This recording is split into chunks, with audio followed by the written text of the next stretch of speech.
Estás viendo el partido más esperado en 4 años, el Estadio Azteca a reventar. La pelota corre, el corazón se acelera y entonces el árbitro levanta la mano. Para todo. No es una lesión, no es una jugada que espere la decisión del VAR.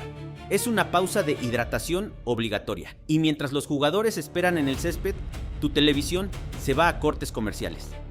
Bienvenido al fútbol del siglo XXI, patrocinado por infinidad de marcas, cronometrado para pausas comerciales y juegos en pedazos. Pero hay un hombre detrás de todo esto, y aquí va la idea con la que quiero que te quedes desde el primer minuto. Gianni Infantino no se comporta como el guardián de un deporte, se comporta como el director ejecutivo de una empresa, como el empresario de cualquier multinacional, cuyo único trabajo es que la línea de los ingresos aumente. Él mismo lo dijo, presentó el Mundial 2026 como organizar 104 Super Bowls en poco más de un mes. No habló de fútbol, habló de un producto que debe generar el ingreso esperado, un producto de escala mundial, de facturación multimillonaria. Y como CEO es brillante. Bajo su mando, la FIFA factura $13,000 millones en el Mundial 2026. Pero un gran ejecutivo no es lo mismo que un buen guardián, y hoy te voy a demostrar que mientras llenaba las arcas de la FIFA como nadie en la historia, le hizo al fútbol un daño que vamos a tardar décadas en reparar. Quédate hasta el final, porque en la última parte te voy a contar lo que la FIFA podría hacer para arreglarlo y por qué no lo hace. ¡Vamos! Para entender el presente hay que volver a 2015. La FIFA era una cloaca. El FBI destapó más de $150 millones en sobornos. Cayó Blatter, cayó Platini. La organización más poderosa del deporte estaba oliendo a podrido. Y apareció él, Gianni Infantino, un administrativo que casi nadie conocía fuera de los pasillos de la UEFA. Llegó vendiéndose como el técnico limpio, el que iba a sanear el fútbol con transparencia y rendición de cuentas. Y vaya si transformó la FIFA, la convirtió en una máquina de dinero como nunca se había visto. Pero el reformista limpio de la FIFA también se cuidó muy bien a sí mismo. Hablemos de números porque tú los pediste. Según el diario Le Monde, que revisó las declaraciones de la FIFA ante el fisco de Estados Unidos, en 2024 Infantino le costó a la FIFA más de $6 millones. Desglosado de la siguiente manera: casi 3 millones de salario base, cerca de 2 millones de bono y otro millón en otras compensaciones, así como un fondo de retiro anual por $155,000. ¿Y sabes cuánto ganaba cuando llegó en 2016? 1.250.000 euros. Hoy supera los 5 millones. En ese lapso cuadruplicó su propio sueldo. Para que te des una idea, gana bastante más que el jefe de la Premier League, la liga más rica del planeta. Su patrimonio personal, aquí hay que tener cuidado porque son estimaciones de prensa, no cifras oficiales. Van desde unos 14 hasta $20 millones, según la fuente. Es dueño de una cadena de hamburgueserías en Roma, tiene restaurantes y spas, vuela en un avión que le presta el estado de Qatar y mantiene casas en Suiza y en Florida. Un estado, por cierto, sin impuestos sobre la renta. Un ejecutivo de altos vuelos que sigue el manual contra el pago de impuestos. Sobre el papel, Infantino debería responder ante el Consejo y el Congreso de la FIFA, es decir, ante 211 federaciones. Pero en la práctica es totalmente diferente. Infantino no le rinde cuentas a casi nadie. Y te explico por qué, porque esto es clave. Cuando llegó prometiendo limpieza, la FIFA tenía comités independientes que vigilaban al poder. ¿Qué pasó con ellos? En 2016, Domenico Scala, el jefe del comité de auditoría, renunció en protesta. Dijo que la maniobra de Infantino destruye un logro fundamental de las reformas y la señaló como una llamada de atención. La maniobra, que el Consejo, controlado por Infantino, ahora podía nombrar y despedir a los que debían vigilarlo. En 2017, en Bahrein, echaron a los jefes del Comité de Ética y a Miguel Maduro, el del Comité de Gobernanza, que había tenido la osadía de declarar inelegible a un ministro ruso justo antes del Mundial de Rusia. La conclusión de Maduro, demoledora. Sacaron unas cuantas manzanas podridas, pero el árbol que las produce siguió en pie. Y Mark Pitt, que lideró el Comité de Gobernanza Independiente de la FIFA, lo sentenció. Las reformas son un tigre de papel. Todo lo relevante, dijo, ha desaparecido. Entonces respondamos la pregunta sin rodeos. Los únicos que podrían frenar a Infantino son esas 211 federaciones. Pero adivina quién les reparte millones de dólares en fondos de desarrollo cada año. Exacto, Infantino. Es lo que un reportaje de Yahoo Sports llamó soborno legal. No hay sobres con efectivo. Hay un sistema donde quien reparte el dinero es el mismo al que deberían vigilar. Por eso lo reeligieron sin rival en 2023. Por eso podría seguir mandando hasta 2031. Y recuerda el dato más incómodo de todos. La corrupción de 2015 no la destapó la auditoría de la FIFA. La destapó el FBI. Y un hombre, sin nadie que lo controle, empieza a juntarse con cierto tipo de gente. Infantino ha tenido más apariciones públicas con Donald Trump que con cualquier dirigente del fútbol de Europa o Sudamérica. Con Putin, durante el Mundial de Rusia, dijo sentirse como un niño en una juguetería y aceptó de sus manos la orden de la amistad rusa. A Trump lo llamó mi gran amigo en Davos, le regaló una réplica dorada del trofeo del Mundial solo para ganadores, instaló una oficina de la FIFA en la Torre Trump y hasta se inventó un premio de la paz de la FIFA para dárselo cuando Trump se quedó sin el Nobel. Con Mohammed bin Salman, el príncipe heredero saudí, se reúne una y otra vez y le agradece públicamente en Instagram. ¿Su defensa? Esta. Creo que es absolutamente crucial para el éxito de un mundial tener una relación cercana con el presidente. Pero su relación es más que cercana. En mayo de 2025 llegó tarde a su propio congreso de la FIFA porque andaba de gira por Oriente Medio con Trump y con el príncipe saudí. Dejó plantadas a sus propias federaciones. Esa es la prioridad que Infantino da a sus actividades. Comenta abajo si tú ya sabías que el hombre más poderoso del fútbol básicamente no le rinde cuentas a nadie. Y quédate, porque ahora viene la distinción que lo cambia todo y te explicaré por qué una selección en particular sufrió más que otras en este mundial. Existen dos marcadores en este mundial y nunca los confundas. En el primer marcador juega la FIFA, ingresos récord, premios récord, patrocinadores haciendo fila para aparecer en sus eventos. Ahí Infantino va ganando 13,000-0. Es campeón del mundo. Felicidades. Pero hay un segundo marcador y en ese juega el fútbol, el de verdad. El del ritmo que eriza la piel, el del drama de los 90 minutos sin pausa, el del hincha que ahorra todo el año para ir al estadio. Y en ese marcador estamos perdiendo todos. Y déjame ponerme un segundo el corazón en la mano, como un aficionado que ama el deporte y en especial el fútbol. Porque este deporte no nació en un palco, no nace con los reflectores. Nace en el barrio, en el llano, en el potrero, en la calle donde dos piedras son el arco y te juntas con tus vecinos. El fútbol es el deporte del pueblo precisamente porque lo único que hace falta es una pelota y ganas de jugar. ¿Y qué ha hecho Infantino con eso? Lo ha convertido en un evento de lujo, en un espectáculo para la clase alta, en un evento para influencers que no conocen ni quién juega. Hoy entras a un estadio de mundial y te encuentras a gente que no distingue un fuera de juego de un saque de banda, que no sabe qué es lo que se juega, pero que está ahí para la foto, para subir la historia, para demostrar que ellos pudieron entrar y tú no. Y mientras tanto, el niño que conoce de memoria las alineaciones, el que pintó la pared de su cuarto con los colores de su selección, ese se quedó afuera, porque a su papá la entrada le cuesta lo que gana en más de 6 meses. La FIFA tomó el deporte que el pueblo construyó y le puso un cordón de terciopelo en la entrada con acceso exclusivo. No es que el negocio y el fútbol no puedan convivir, es que cuando chocan, siempre gana el negocio. Y el primero al que sacan de la fiesta es al dueño original de la fiesta, nosotros. Pregunta honesta para los fans de corazón. ¿Cuánto es lo máximo que pagarías por ver una final del mundial en vivo? Deja el costo que pagarías por ver a tu selección, me da curiosidad. Y si quieres ver el ejemplo más descarado de este choque entre negocio y deporte, que aparece en cada partido y que lo implantaron 2 veces. Pero que es un anuncio disfrazado, los desglosamos a continuación. Las pausas de hidratación. La regla más absurda en la historia de los mundiales. Y te voy a decir algo de entrada, sin anestesia. Estas no son pausas de hidratación, son pausas de comercialización. Y te lo voy a demostrar. Seamos justos, porque esto no nació de la maldad. Las pausas de refrigeración se inventaron en el Mundial de Brasil 2014. Pero ojo al detalle, eran una excepción. Solo se activaban en condiciones extremas, cuando un termómetro especial marcaba 32 grados. Durante 10 años fueron eso, una medida de emergencia, una medida sensata y en ciertos juegos, necesaria, hasta diciembre de 2025. Y aquí está la primera bandera roja. El director del torneo anuncia que en 2026 habrá pausas obligatorias de 3 minutos en cada tiempo de todos los partidos. Sus palabras, para cada partido, sin importar dónde se jueguen, sin importar si hay techo o la temperatura, habrá una pausa de hidratación de 3 minutos. ¿Y dónde lo anunció?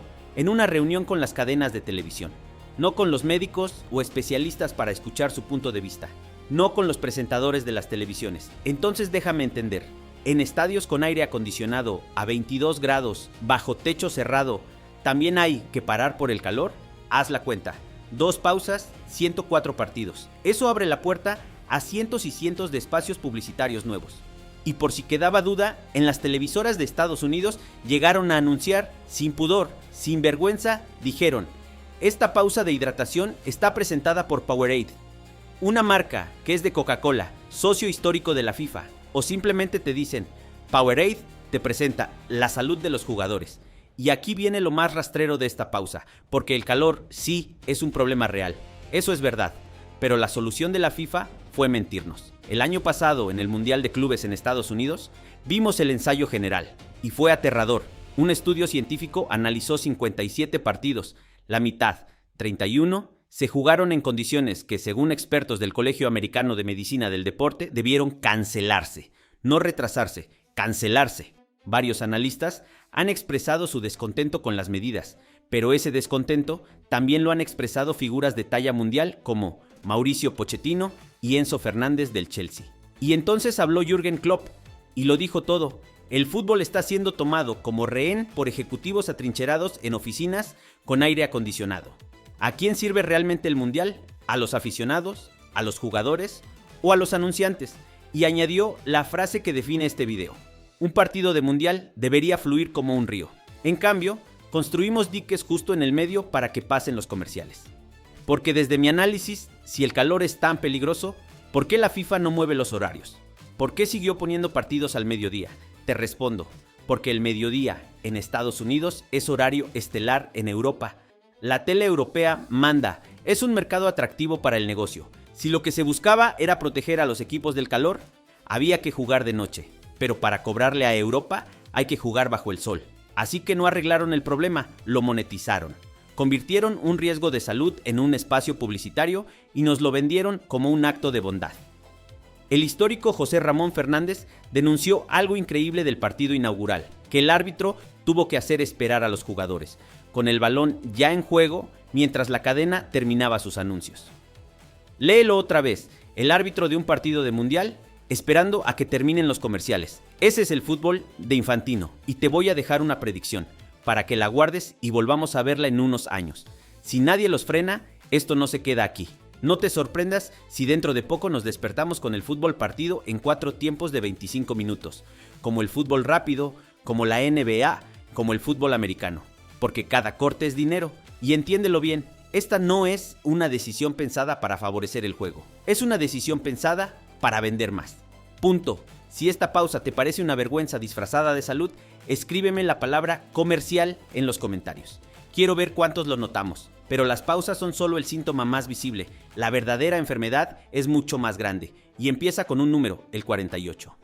Revisemos todos los daños que Infantino le ha hecho al deporte y en especial a los mundiales. Daño 1. La inflación del mundial. Y la defino como inflación porque de 32 equipos pasamos a 48. De 64 partidos a 104. Más es mejor, dice la FIFA, pero más no siempre es mejor. Con este formato, un equipo puede clasificar a la siguiente ronda sin ganar un solo partido, ya que avanzan los 8 mejores terceros lugares. Desde mi punto de vista, es un esquema que fomenta la mediocridad. ¿Y sabes quién lo admitió? Hasta el presidente de la UEFA, Alexander Čeferin. Tenemos un enorme número de partidos que son completamente poco interesantes. Pero aquí soy honesto contigo, porque este video no es para quejarse por quejarse. El lado romántico de esto es precioso. Por primera vez, juegan selecciones como Cabo Verde, Curazao, Jordania o Uzbekistán, aficiones que jamás, en otras condiciones, habrían pisado un mundial. Hoy lo están viviendo. Y va a haber jugadores que nadie conocía, de ligas que nadie veía, que tendrán una actuación brillante y a los que el reflector del mundial colocará de golpe en el mapa internacional. Eso es magia, eso es fútbol, esa parte hay que defenderla. El problema no es que vengan más invitados a la fiesta, el problema es para qué los invitaron, porque los cínicos lo dicen claro: más equipos son más votos para las próximas elecciones, más inventario para vender a patrocinadores y más partidos para cobrar derechos de televisión. Entonces esto es globalización o dilución, decídelo tú. Daño 2, La sobresaturación, es decir, demasiado fútbol. Hay fútbol por todos lados, y no me refiero solo a las selecciones, hablo de una sobreoferta brutal. Torneos a nivel de clubes, a nivel de selecciones, pretemporadas vendidas como finales, el calendario ya no tiene principio ni fin. Es una cinta transportadora infinita de partidos. Y aquí, seamos precisos, porque me gusta que esto sea serio. No toda la culpa es de la FIFA. La Champions se infló a 36 equipos, la Eurocopa pasó de 16 a 24 y la famosa Nations League, que muchos creen que es de la FIFA, en realidad es de la UEFA. Pero el torneo que sí se inventó la FIFA de Infantino y que fue la gota que derramó el vaso es el nuevo Mundial de Clubes de 32 equipos, jugado en pleno verano en la única ventana de descanso que les quedaba a los jugadores. El jefe de la Premier League, Richard Masters, lo llamó punto de saturación y punto de inflexión. Solo en una temporada, la Premier perdió más de 250 millones de libras en sueldos de jugadores lesionados. La Liga Española acusó a la FIFA de absoluto desprecio y de tomar decisiones unilaterales sobre el calendario mundial. Y el sindicato de futbolistas, FIFPro, junto a las ligas, le mandó una carta a Infantino diciendo que el calendario está textual más allá de la saturación, y después lo demandó legalmente. Un ejemplo claro de esto es Rafael Varane, que se retiró de su selección a los 29 años diciendo que el calendario está a un nivel peligroso para el bienestar físico y mental. 29 años y se fue quemado de tanto fútbol. ¿Y cuál fue la defensa de la FIFA? Que ellos no imponen nada, que consultaron a todo el mundo y que son un organizador de competiciones como cualquier otro. Que en cierto punto tienen razón, ya que son los dueños de los equipos los que buscan más ingresos para pagar los altos sueldos de los jugadores, pero sin duda, ellos pueden poner un límite. Entonces es aquí donde la línea es delgada, porque para que los jugadores puedan cobrar las cantidades que ganan, deben producir más, deben jugar más, deben participar más en el circo del fútbol. Daño 3. La reventa oficial, que lo defino como el negocio dentro del negocio. Este es de los más sucios, porque casi nadie lo entiende, y los que lo entienden y participan son los más beneficiados. La FIFA prometió en la candidatura una entrada máxima de $1,550 para la final. El precio real que alcanzó en Qatar, cerca de $6,000, con precios dinámicos y variables. Es como comprar un vuelo, suben según la demanda. Una entrada de $2,000 puede costar $6,000 antes de que cierre la misma fase de venta. Pero la joya de la corona es la reventa avalada por la FIFA, porque presta atención. La FIFA montó su propia plataforma oficial de reventa, y ahí no hay tope de precio en Estados Unidos ni en Canadá. Puedes revender tu entrada al precio que se te antoje. ¿Y qué hace la FIFA? Te cobra un 15% a ti como vendedor y otro 15% al que compra. El total, 30% de cada reventa. Por cada $100 que cambian de manos, la FIFA se embolsa el 30%. Son tan hábiles que ganan en la primera venta y vuelve a ganar en la segunda, y en la tercera, y en la cuarta. Y en cada que ese boleto cambia de manos, la FIFA gana. Para que dimensiones lo descarado, en Qatar 2022, la FIFA cobraba en reventa un máximo del 5%. Pasaron del 5 al 30. La revista Fortune lo resumió perfecto. El mercado fue manipulado por diseño. A las pocas horas de abrir la plataforma, había entradas listadas a 10 veces su valor original. Tuvieron que intervenir hasta fiscales de varios estados. Y solo después de una carta de 69 congresistas estadounidenses, la FIFA inventó una entrada popular de $60. Migajas para callar la crítica. Y ojo, porque en México, por ley local, la reventa sí está topada a valor nominal, pero la FIFA lo ignoró e impuso sus reglas. Daño 4. Yo lo defino como la política, o el caso de las elecciones olvidadas o ignoradas. Como dijo Maradona, la pelota no se mancha ni debería mancharse. Quizá el daño más grave es que la política está metida hasta el tuétano en la FIFA. Ya te conté lo de Trump, lo del premio, lo de la oficina en la Torre Trump. Pero deja que te cuente el caso que se llevó pocos titulares en español, la selección de fútbol iraní. La selección clasificó al Mundial, pero en medio del conflicto en Medio Oriente, su participación se volvió un caos. 15 miembros de la Federación iraní, incluido personal del equipo, se quedaron sin visa para entrar a Estados Unidos. Tuvieron que mudar su base de entrenamiento a último momento de Arizona a Tijuana, en México. Los de Oriente Medio ya habían boicoteado el sorteo del Mundial en diciembre porque le negaron la visa hasta al presidente de su federación, Mehdi Tash, que dijo: "Le hemos dicho al señor Infantino que es una posición puramente política y que la FIFA debe exigirles que cesen este comportamiento". Y la respuesta del presidente de la FIFA, el hombre que presume de unir al mundo, celebró la participación de Irán como prueba de su propio éxito. Se lavó las manos diciendo que la FIFA no puede dictarle a un país anfitrión sus decisiones migratorias. Y soltó esta perla: no lo controlamos todo, quizás sea bueno simplemente tranquilizarse, relajarse, relájense. Eso le dijo a un país al que le dejaron jugadores y dirigentes afuera. Y no fue solo Irán. Al árbitro somalí Omar Artan lo regresaron en el aeropuerto de Miami pese a tener visa válida, y a periodistas africanos también les negaron la entrada. El mundial que une al mundo con agentes de migración dentro de los estadios, porque una opción sencilla para Irán era trasladar sus juegos a México o a Canadá, incluso desde el sorteo colocarlos de una forma especial dentro de bombos que no recorrieran Estados Unidos. Y entonces la maniobra. La FIFA abrió las candidaturas para 2034 y las cerró en apenas 25 días, violando sus propios procedimientos anteriores. Arabia Saudita, que anunció su candidatura el mismísimo día que se abrió el proceso, como si lo supiera de antemano, fue la única que pudo presentar una oferta a tiempo. Australia, la única rival posible, no alcanzó. Resultado: candidatura única. Y en diciembre de 2024 se aprobó por aclamación a mano alzada sin un voto formal en contra. Human Rights Watch dijo que el proceso expone los compromisos de la FIFA con los derechos humanos como una farsa. El propio príncipe Mohammed bin Salman, cuando le preguntaron por el lavado de imagen deportivo, respondió a Fox News: si el sportswashing va a aumentar mi PIB en un 1%, seguiremos haciendo sportswashing, no me importa. El fútbol como detergente, y la FIFA feliz de vender el jabón.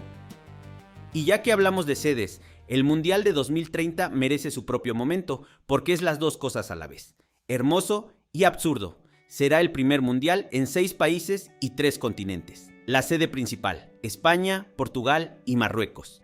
Pero los 3 partidos inaugurales se jugarán en Sudamérica: Uruguay, Argentina y Paraguay.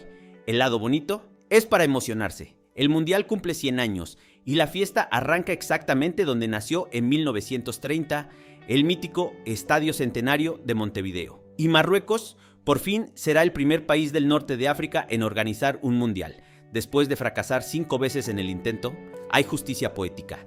Eso es bonito de verdad. El lado absurdo, que repartir un Mundial en 3 continentes es una pesadilla logística. Algunos equipos cruzando océanos, aficionados que no pueden seguir a su selección sin arruinarse, y una huella de carbono descomunal. Sudamérica recibe un partido cada uno, una palmadita en la espalda para que sigan votando. Pero lo más importante es lo que ya te expliqué. Ese reparto de 2030 en 3 continentes fue justo la pieza que dejó el camino libre para que Arabia Saudita ganara el Mundial de 2034 sin rival. No fue generosidad, fue el tablero de ajedrez de Infantino. Y aquí es donde quiero diferenciarme de la queja fácil, porque criticar es gratis, así que pongámonos constructivos. Si la FIFA quisiera de verdad cuidar el deporte y no solo el negocio, ¿qué haría? Porque ojo, el producto se puede desgastar. Y hay una verdad incómoda. Hoy, en un partido de 90 minutos, el balón muchas veces está en juego poco más de la mitad del tiempo. El resto es tiempo perdido, faltas, simulación, el portero abrazando la pelota. Si la FIFA fuera un CEO inteligente de verdad, no estaría pensando solo en meter más anuncios, estaría pensando en cómo hacer el espectáculo más atractivo. Aquí van mis propuestas. Unas razonables, otras radicales, todas para debatir. Idea 1, porterías más grandes. Suena a herejía, lo sé, pero piénsalo, las medidas del arco no cambian desde el siglo XIX, de una época en la que los porteros eran mucho más bajos. Hoy, un portero como Courtois mide casi 2 metros y tapa el arco entero con los brazos abiertos. La mayoría de la gente va al fútbol a ver goles. Agrandar un poco el arco podría devolver el gol al centro de la fiesta. Los puristas me van a odiar, que me odien. Idea 2, la más radical, y va dedicada a los equipos que se encierran a no dejar jugar. Cambiar el sistema de puntos. Imagina esto, si pierdes, te restan un punto. Si empatas a 0, los dos se van con 0 puntos, porque un 0-0 no le aporta nada a nadie. Si empatas pero con goles, 1 punto para cada uno, porque al menos lo intentaste. 3 puntos por ganar, y 4 puntos si ganas por 2 goles o más. Resultado, nadie se atrincheraría. Todos saldrían a buscar el arco rival como si les fuera la vida, ¿Es radical? Muchísimo. ¿Generaría más goles y más drama? Sin ninguna duda, y se pueden sumar más. Castigar en serio la pérdida de tiempo con un reloj que se detenga, como ya estudia la propia gente de la FIFA. Premiar el tiempo real de juego, sanciones tipo pena máxima temporal para las faltas tácticas que cortan los contraataques y revisar el esquema del VAR en lugar de dar justicia rápida, demasiadas veces mata la emoción del gol. Mira el punto de fondo. Todos los cambios de Infantino, las pausas, los 48 equipos, los precios dinámicos, están diseñados para una sola cosa: facturar más. Ninguno está diseñado para que el fútbol sea mejor. Y si la FIFA no quiere que este deporte se muera de aburrimiento y de codicia, va a tener que hacer algo más que contar billetes. Va a tener que arriesgarse a mejorar el juego mismo. Y ahora te toca a ti, que para esto hicimos esto juntos. ¿Qué regla cambiarías tú para ver mejor fútbol? ¿Arcos más grandes? ¿El nuevo sistema de puntos? ¿Otra cosa que se me escapó? Bájamela en los comentarios, que las mejores ideas las leo y las contesto. Déjame cerrar con algo que me importa de verdad. El fútbol sobrevivió a 2 guerras mundiales, sobrevivió a Blatter, sobrevivió a la corrupción del FBI y te lo aseguro, también va a sobrevivir a Gianni Infantino.